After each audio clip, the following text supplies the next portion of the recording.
It turns out that the technique of linear regression that we learned can also be used to solve classification problems and build classifiers, linear classifiers. And let's see how we can do that. Say, for example, we have a data that is a 3-column data. What we have is x1 and x2 as our 2 input columns, and our output label is a class. Specifically, in this case, the example that we are looking at is a seismic data that has 2 input variables, body wave magnitude that you can measure and surface wave magnitude. So x1 and x2 represent various values of body wave magnitude and surface wave magnitude. Let's say 0.5, 0.2, and what we are looking at is various values of body wave magnitude x1 and x2 may correspond to either an earthquake or a nuclear explosion. So depending on what the value of x1 and x2 is, maybe at this particular incident when somebody measured x1 and x2, they got this, and this was actually an earthquake. For another case, when x1 was, let's say, 0.1 and this was 0.5, they noticed that this was a nuclear explosion. So here's a plot that shows this entire collected data. Here's x1 in x-axis and x2 in y-axis. So at this incident, the measured x1 was a little bit more than 5.5 and x2 was a little bit more than 3. And this was a nuclear explosion. Those dark dots represent nuclear explosion, and this represents earthquakes. It turns out that the linear regression model that we built can automatically help us classify the data points. Now, in this case, it looks like if we find a linear regression model, a linear a line that fits the data, it can automatically classify into nuclear explosion and earthquake. However, here's the real data set with more data points.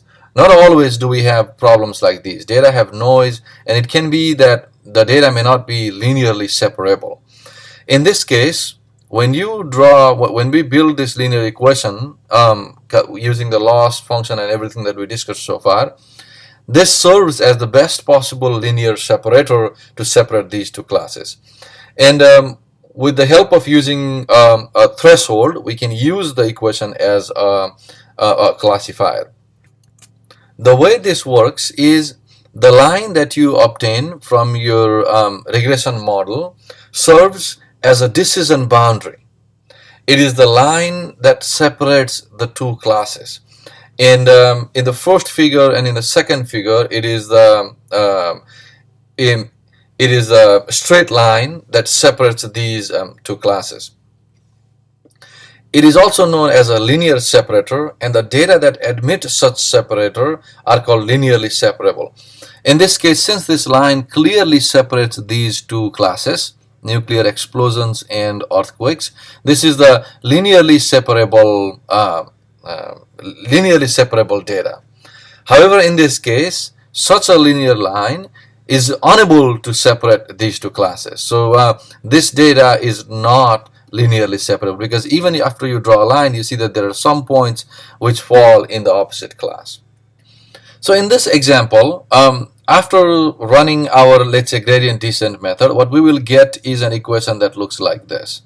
x2 equals w naught, let's say this is w1, and this is w naught. We will get an equation that looks like this. Or this can be rewritten. So this is what we would see when we were trying to solve, use x1 as input and x2 as the output. This is our input. However, now what we have is we don't have x1 and x2 as input and output, but what we have is x1 and x2 are both inputs, and our output is the class that we want, right? So we can rewrite this equation into something that looks like this, equated to 0, right? Now then, this equation serves as a linear classifier. We can choose a threshold of, let's say, 0, and then what this does is we can say, pick a point. Let's say I pick one point. Let's say x1 equals 5 and x2 equals 5, right? then I know that for x1 equals 5 and x2 equals 5, this is the earthquake region. So I plug in x1 and x2 into this equation. So this will be 5, this will be 5, negative 5, and 5 multiplies 1.7. So this whole thing will be less than 0. This means that if this equation gives me a value that's less than 0, then that means it will be earthquake. So less than 0 corresponds to earthquake. And if this equation gives me more than 0, then this shows that it is a nuclear explosion. In other words, now that I have this equation, if I have a new point, let's say 7 and 3, let's say I would like to check for this point, I can plug 7 and 3 into this equation. So this becomes 7 and this becomes 3, so minus 5, and so this is around minus 8, and this is more than 8, so this becomes a positive number. So a point here clearly, since they become positive, can be sort of interpreted or predicted as a nuclear explosion. So this is how such an equation that linear equation can serve as a linear classifier to classify data points as well. Something very important to remember is that when solving this problem as a linear regression problem, we didn't have classes in place. All that we had was x1 was the input and x2 was the output. In this case, what we have is x1 and x2 are both known parameters. They are our inputs, and our output, or what we want to predict, is this class, the separator that can separate these two classes. So if we apply the gradient descent algorithm that we discussed in our previous examples on this data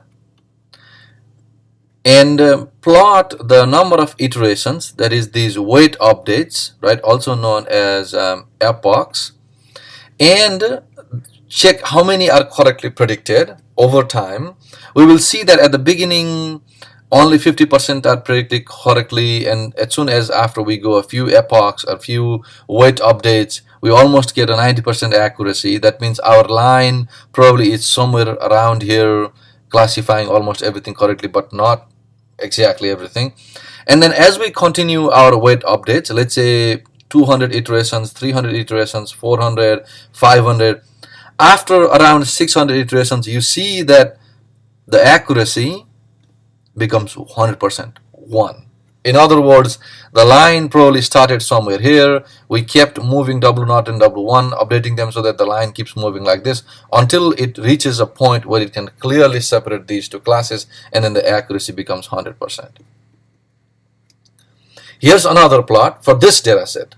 Now for this data set, if we draw a plot like this, where you can see that the number of weight updates here is much larger. So this point already represents 20,000 iterations of weight updates, and then this is 100,000 iterations of weight updates. And you can see that very quickly, I mean not very quickly, but after a few epochs, we get an accuracy of around 95%, right? In other words, most of the data is correctly classified, but no matter how long you continue to do the weight updates, you can never reach this 100% because this data is not linearly separable. So there's no way you can get 100% accuracy on this data no matter how long you train them. So plots like these, so the difference between these two plots is that in this plot we have a linearly separable data, and after a few hundred epochs we reach 100% accuracy to get a perfect classifier, whereas in this data, because the data was noisy and it wasn't linearly separable, no matter how long we train, we never get 100% accuracy on this data set. We saw that the output of a linear function can be passed through a threshold function to create a linear classifier. So if we have data points like these, we can create a linear regression line, and this line can be used with the help of a threshold to create a linear classifier that can be used to classify data points into two classes like these. Now this nature of threshold, that is using such a hard threshold, causes some problems. So here's what we have been doing so far. So by fitting a line like this to our data point, we get an equation like this that says x1 something plus x2 something equals to 0.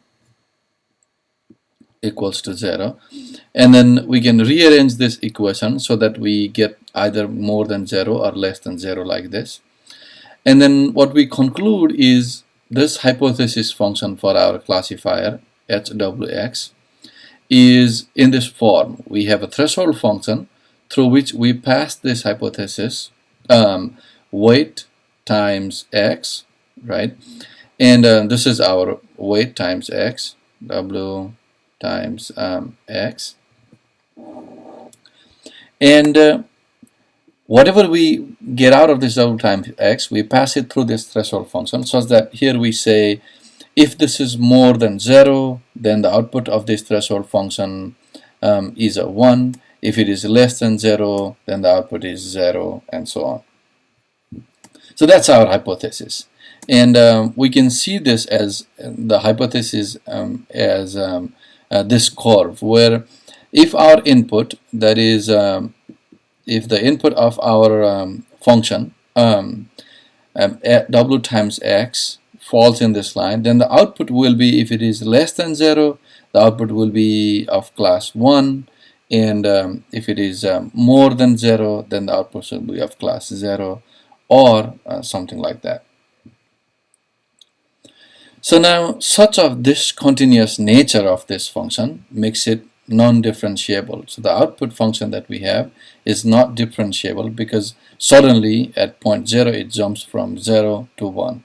That's why it's not differentiable. And because of this non-differentiable nature of this hypothesis, learning becomes difficult using the perceptron rule, because the perceptron learning rule, that is the gradient descent algorithm, assumes that the function that we have, the hypothesis function that we have, is differentiable.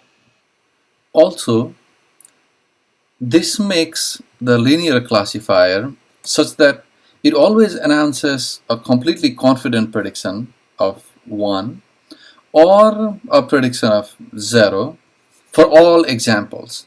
That is, even for examples in our input data, those that were very far away from the line, and for the examples that are very close to the line, which are marginally in either of the two classes, the classifier always confidently predicts them as either 1 or 0.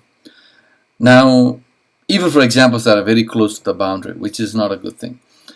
In many situations, what we want is a more gradated predictions. That is, say for example, a probability or a very high score for examples that are very far away from the borderline, and very low score for examples that are very close to the borderline. And if we use a linear classifier with a hard threshold, that doesn't happen.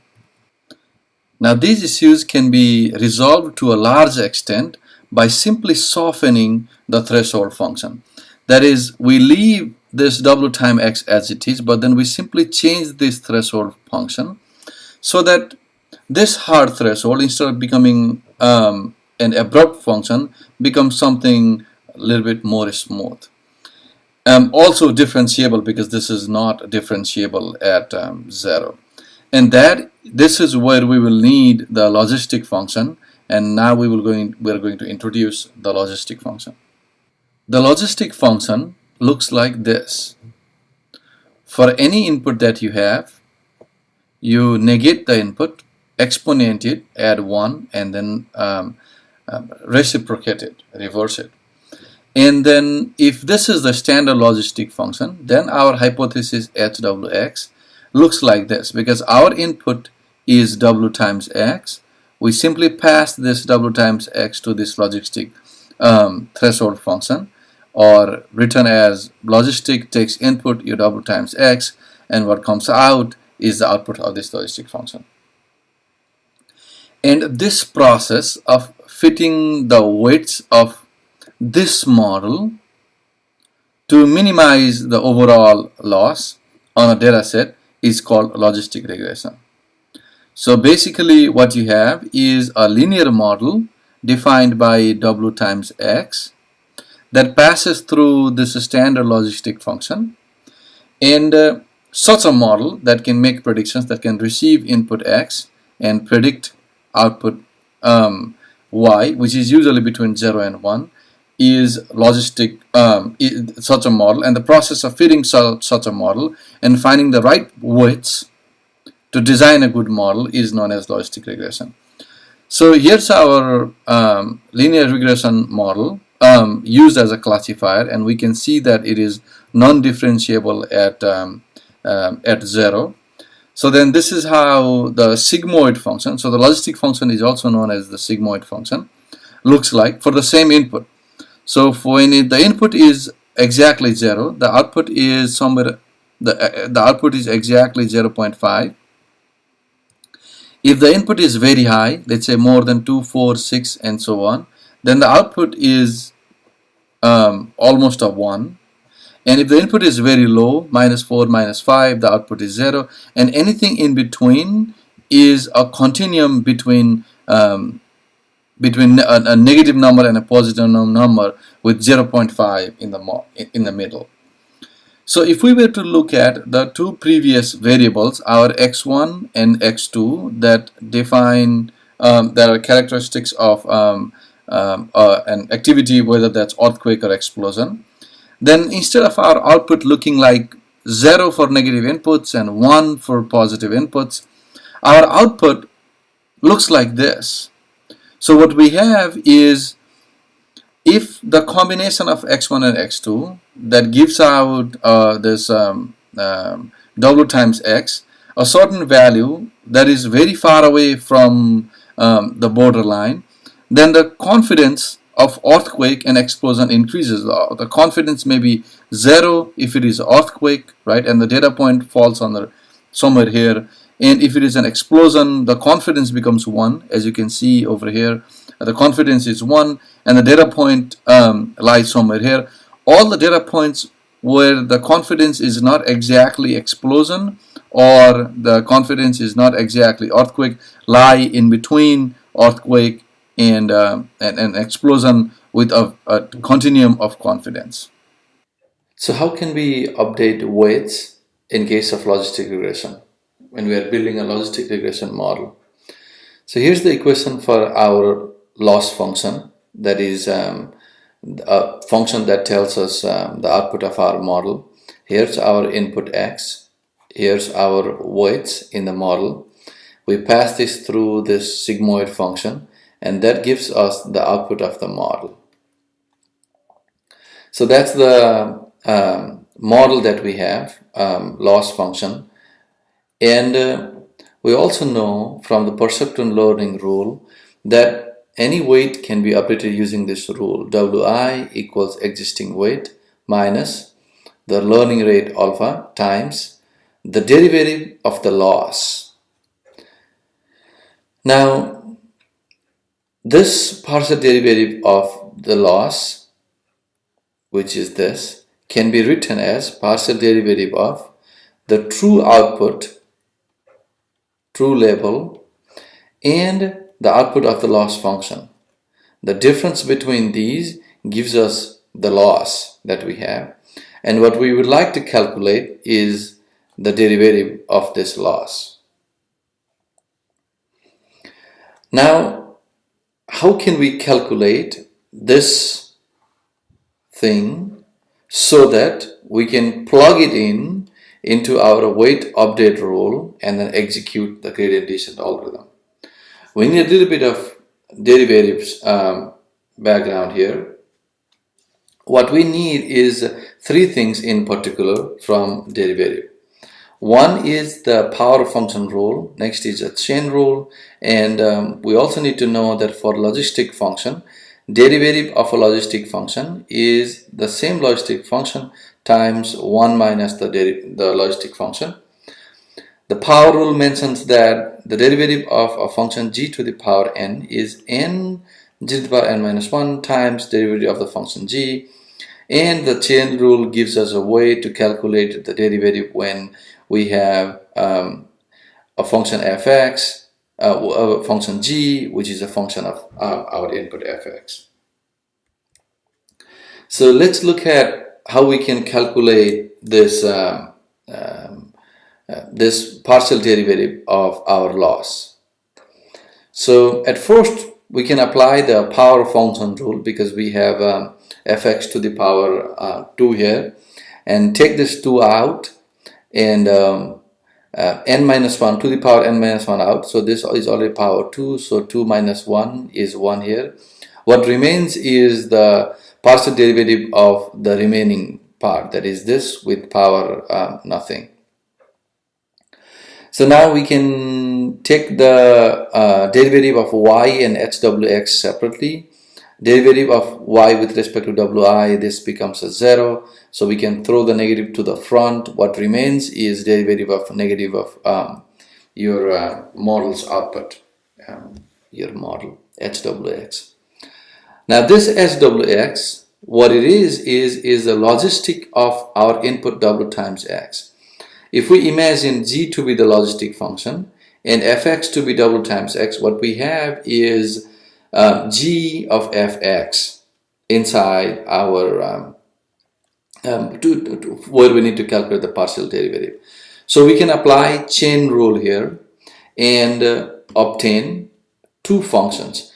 Partial derivative of g wx with respect to wx, and partial derivative of wx with respect to wi.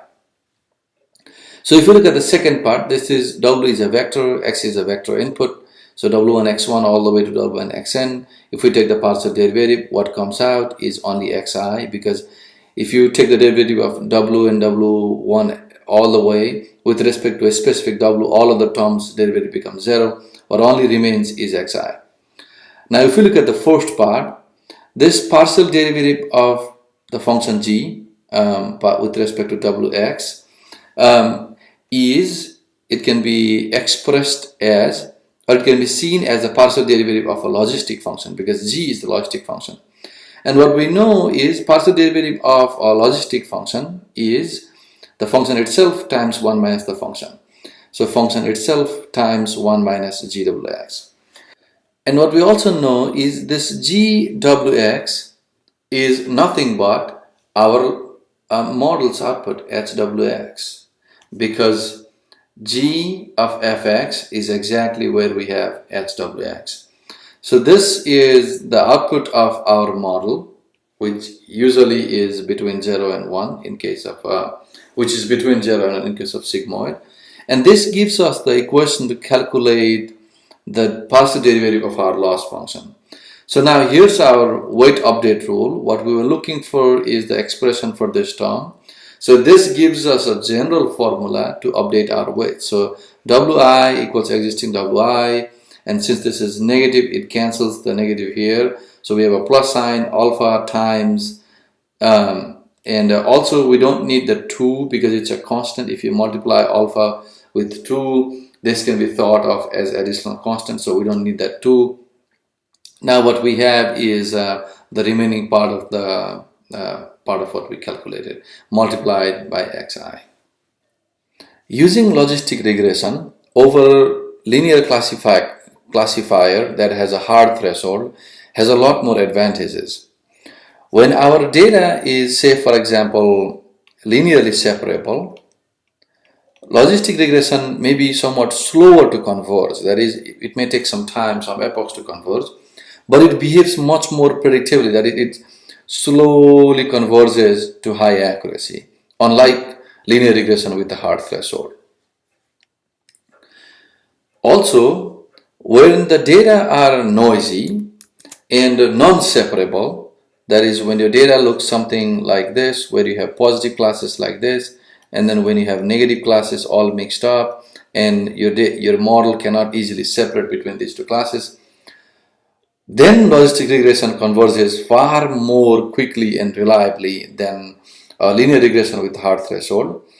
Interestingly, these advantages also tend to carry over to real-world applications where we have a lot of data and the data has a lot of noise. So for this reason, logistic regression is always preferred over linear regression with a hard threshold. Now let's look at some examples. What we have here is the same earthquake and nuclear explosion data with a separable case. We have fewer data, but the data is much more separable. If we apply linear regression with the hard threshold to classify, we can see that as the accuracy starts at 0.5, it fluctuates between 0.5 and 9 often, and finally settles down at epoch 700 to an accuracy of 1. If we have very noisy, slightly noisy data, where we have a very difficult case of classifying the data into two classes, even when we train for very long, we see that the model fluctuates between 0.6 to 0.9 and finally settle down between 0.6 and 0.9.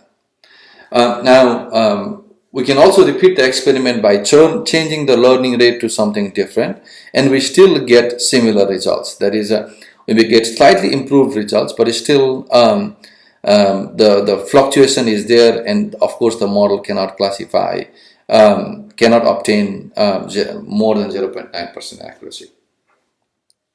It's 9 o'clock. Now here what we see is we have the same data, linearly separable data. Logistic regression takes a little longer to converge. As we can see, to get the similar accuracy of more than 0.9, it needs 1,000 to 2,000 epochs. But you can see that the trend is much more smoother compared to what we had here.